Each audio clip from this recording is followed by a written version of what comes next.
अस्सलाम students.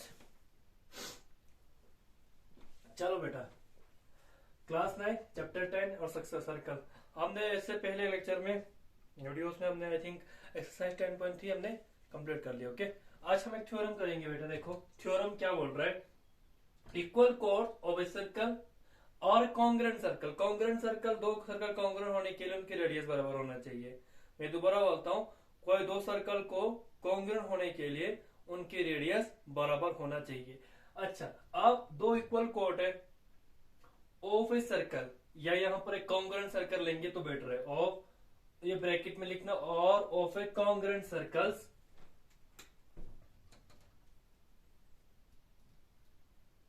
Are equidistance from the centre, यानी कि और इक्विडिस्टेंस फ्रॉम द सेंटर और कोरस्पॉन्डिंग सेंटर। देखो कहने का मतलब ये है कि अगर कोई दो सर्कल में बना लेता हूं, ठीक है, और ये दो सर्कल कॉन्ग्रेंट सर्कल लेना, ठीक है, बेटर रहेगा कॉन्ग्रेंट सर्कल ले लूंगी। इसका सेंटर ओ है, इसका सर्कल सेंटर ओ डैश है। कॉन्ग्रेंट सर्कल है, इसका मतलब ये रेडियस और ये रेडियस दोनों बराबर होगा, तो मैं दोनों के लिए आर आर रखता हूं। हमें क्या are equidistance from the centre. हाँ देखो, कोई भी तो इक्वल कॉर्ड बनाना है। यहां पर मैं एक कॉर्ड बनाऊंगा और ये कॉर्ड के बराबर यहां पर भी एक कॉर्ड बनाना चाहिए। तो हमें क्या दिखाना है, ये जो कॉर्ड है, कॉर्ड का जो डिस्टेंस है ना, कॉर्ड का डिस्टेंस सेंटर से वो सेम होना चाहिए इस कॉर्ड का डिस्टेंस इस सेंटर के। ये हमें आपको प्रूव कर रहा है, ठीक है। देखो हम आपको प्रूव कर लेंगे लास्ट में, आपको आराम से जब ये थ्योरम के एंड तक आपको पूरा समझ में आ जाएगा कि हमने क्या प्रूव कर रहा था और क्या क्या प्रूव करे। अब ध्यान से लेक्चर को सुनेंगे और आपको सब कुछ समझ में आ जाएगा। देखो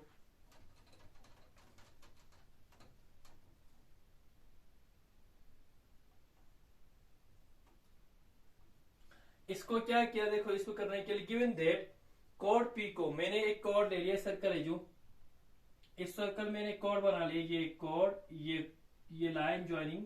देखो कॉर्ड क्या होता है, कॉर्ड वो लाइन सेगमेंट होता है जो सर्कल के कोई भी तो पॉइंट को ज्वाइन करता है। देखो सर्कल के एक पॉइंट ये है पी और दूसरा पॉइंट ये है क्यू, और ये लाइन जो है क्या, एक कॉर्ड है। ओके, और ये पी क्यू कॉर्ड जो है सर्कल सी ओ आर का है, और आर एस कॉर्ड जो है circle C O dash R का है। ओ डैश के मीन सेंटर ओ है और रेडियस आर है। सच दैट ये कॉर्ड जो पी क्यू का जो लेंथ है, ये कॉर्ड पी क्यू का जो लेंथ है वो बराबर है कॉर्ड आर एस के लेंथ की, यानी it mean P Q equal to R S. ये डिस्टेंस और ये डिस्टेंस आपस में बराबर है। ओके, हमें क्या प्रूव करना है, to prove O L equal to O dash. हमें यही प्रूव करना है बेटा। मैंने पहले बोला कि हमें यहाँ पर ये कोड इक्वल है ना, ये इक्वल दिया गया। हमें क्या प्रूव करना है, सेंटर से लेके ओ तक का पीक्यू का डिस्टेंस, यानी कि परपेंडिकुलर डिस्टेंस आपको देखना है। परपेंडिकुलर डिस्टेंस आपको देखना है क्या, सेंटर से कोड तक का परपेंडिकुलर डिस्टेंस। परपेंडिकुलर डिस्टेंस देखने के लिए आपने क्या करना है, सेंटर से पीक्यू के ऊपर परपेंडिकुलर खींचना है। सर्कल के सेंटर से कोड पीक्यू के ऊपर आपने एक परपेंडिकुलर खींचना है। देखो मैंने खींचा, तो ओ से लेकर एल तक का डिस्टेंस वही होगा perpendicular distance of centre from the code PQ, वही होता है ओ एल। ये डिस्टेंस हमें बराबर प्रूव करना है ओ डैश एम, यही सेम है perpendicular distance of the centre O dash and between O dash and कोड आर एस। मैं दोबारा बताऊंगा, ये ओ डैश एम क्या है, दरअसल ये परपेंडिकुलर डिस्टेंस है between O dash and R S. R S mean the कोड। ओके ठीक है बेटा, हमें ये वाला डिस्टेंस ओ एल और ओ डैश एम का दोनों का डिस्टेंस हमें बराबर प्रूव करना है। देखो यही हमने प्रूव करना है। यहां पर एल और एम क्या है, एल और एम रेस्पेक्टिवली, ये एल और एम क्या है, ये परपेंडिकुलर ओ एल और ओ डैश एम के फीट से, बस are the feet of the perpendicular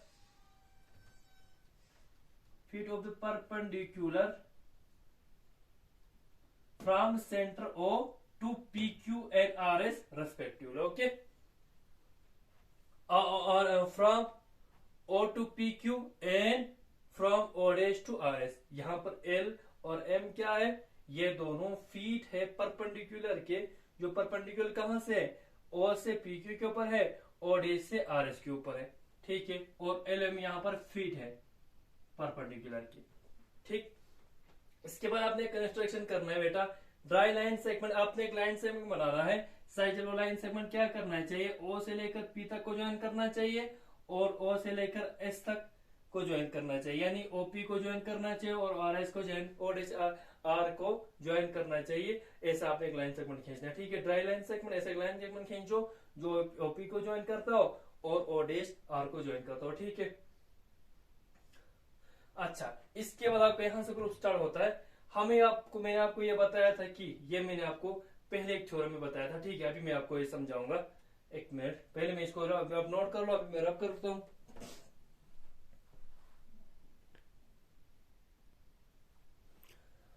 okay students, देखो हमने आपको एक थ्योरम समझाया था, पहले मैं आपको ये वही चीज बताऊंगा। हमने ये बताया था कि एक परपेंडिकुलर जो सेंटर और एक सर्कल के सेंटर से कोड पे खींचा जाता है, वो कोड को बाइसेक्ट करते हैं। हमने आपको एक थ्योरम के थ्रू पढ़ाया था। इससे पहले जो थ्योरम 10.3 के स्टार्टिंग में, एक्सरसाइज 10.3 के स्टार्टिंग में जो दो थ्योरम्स किए थे, उनमें से एक थ्योरम ये था कि बेटा क्या अगर मैं कोड बनाता हूं पी क्यू, ठीक है, तो एक सेंटर है, इसका सेंटर ओ है, तो ओ से सेंटर, ओ से सर्कल सेंटर, सर्कल के सेंटर ओ से मैं एक परपेंडिकुलर खींचूंगा पी क्यू के ऊपर, ठीक है, पी क्यू के ऊपर मैं खींच जाए। तो क्या बोलता था वो थ्योरी, को बोलता था कि अगर किसी सर्कल के सेंटर से सर्कल के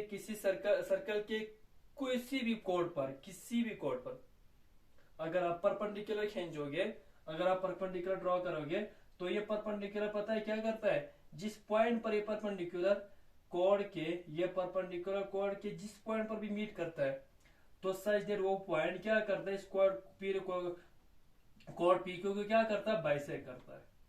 ये हमने एक थ्योरम किया था।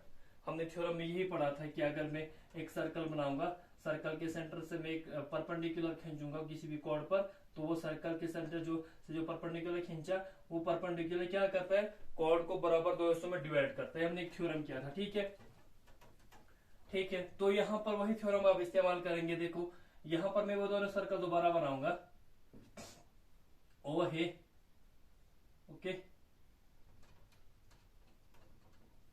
तो एक सर्कल था, इसका ओ था, और यहाँ पर पी क्यू कोई कोड था, और ये पी क्यू, और दूसरा सर्कल ओ डैश था आई थिंक, ओके।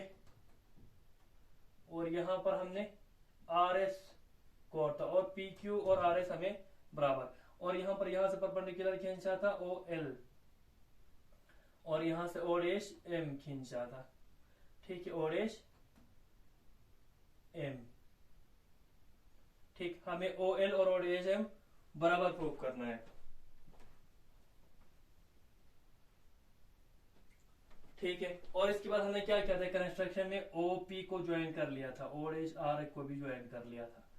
अब यहां पर मैंने बोला कि एक सर्कल के सेंटर से जो परपेंडिकुलर खींचता है कोई भी कोड पर, किसी भी कोड के ऊपर सर्कल के सेंटर से किसी भी कोड के ऊपर अगर वो परपेंडिकुलर खींचेगा, तो वो सर्कल के कोड को क्या करता है, बाइसेक्ट करता है। देखो तो बाइसेक्ट करेंगे, इसका मतलब पी और एल क्यू बराबर हो जाएंगे और आर एस और एम एस बराबर हो जाएंगे। क्यों? क्योंकि ये परपेंडिकुलर कोड आर एस को और पी क्यू को क्या करता है, बाइसेक्ट करता है। अब इसके बाद ये ट्राइंगल लेंगे ओ एल पी, ये वाला ट्राइंगल, और ओ डैश एम आर, और ये वाला ट्राइंगल लेंगे। अब देखो पी एल इक्वल टू किसके बराबर है, 1/2 ऑफ पी क्यू, ठीक है। और ये 1/2 ऑफ पी क्यू किसके बराबर है, 1/2, देखो क्योंकि हमें पता है ना ये दोनों कोड पी क्यू और आर एस बराबर है, ये गिवन है जो, जिसको अगर पता है, तो मैं अगर यहां पर भी 1/2 कर लूं, यहां पर भी 1/2 कर लूं, ये दोनों आपस में बराबर हो जाएंगे ना। तो यहां पर सेम है, 1/2 पी क्यू हमने पहले है, वो 1/2 पी क्यू जो है 1/2 आर एस के बराबर हो जाएंगे। तो इसका मतलब 1/2 ऑफ आर एस क्या बन जाएंगे, आर एम या एम आर। तो इसी तरह तो दैट इज इसका मतलब क्या बन गए बेटा, दैट इज पी एल और एम आर बराबर बन गए, ये और ये दोनों बराबर बन गए। और ओपी और ओ डैश आर ये दोनों आपस में बराबर है, क्यों? क्योंकि बोथ रेडियस आर इक्वल, ये दोनों रेडियस कॉन्ग्रेंट है ना। कॉन्ग्रेंट होने के कॉन्ग्रेंट होने की वजह से सिंस ये सर्कल को मैं क्या ले रहा हूँ, कॉन्ग्रेंट ले रहा हूँ, कॉन्ग्रेंट। जब ये दोनों सर्कल कॉन्ग्रेंट लेंगे तो इसका मतलब इन दोनों सर्कल की रेडियस क्या होंगे, सेम होंगे। ओके, और देखो ये 90 डिग्री, ये भी 90 degree, angle O L P equal to angle O dash M R. Okay, why because both 90 degree है ना। ओ एल भी परपेंडिकुलर खींचा था पी के ऊपर और ओ डैश एम भी परपेंडिकुलर खींचा था आर एस के ऊपर। परपेंडिकुलर खींचा था इसका मतलब क्या है, दोनों 90 डिग्री है। ओके, इसके बाद ये वाला लिखेंगे, so triangle O L P congruent बन जाएंगे triangle O dash M R के। ओके, किसकी बात बदौलत, by right angle right angle hypotenuse side. देखो राइट एंगल तो एक बराबर आ गए, हाइपोटेन्यूज भी बराबर आ गए और एक साइड भी बराबर आ गए। हमने ये कॉन्ग्रेंट पढ़ा था कॉन्ग्रेंस में, एक लास्ट वाला थ्योरम, उसमें क्या होता था कॉन्ग्रेंसी क्राइटेरिया में जो लास्ट वाला क्राइटेरिया होता था उसमें क्या था, राइट एंगल के कोई भी दो राइट एंगल को कॉन्ग्रेंट होने के लिए क्या होना चाहिए, एक तो राइट एंगल जो दोनों 90 डिग्री के बराबर होता है, दूसरा हाइपोटेन्यूज आपस में बराबर होना चाहिए, और कोई भी एक साइड। देखो हाइपोटेन्यूज बराबर है और दोनों की बेस भी बराबर है और दोनों 90 डिग्री के बराबर है, तो ये दोनों triangle right angle hypotenuse side congruence के मुताबिक ये दोनों ट्राइंगल क्या हो गए, कॉन्ग्रेंट हो गए।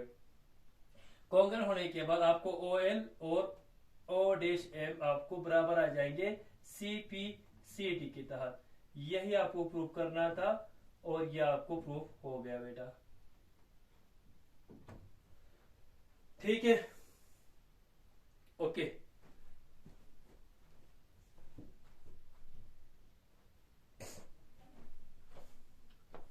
सो इसके बाद एक और थ्योरम है, वो थ्योरम अगले वीडियो में करेंगे। ओके, तब तक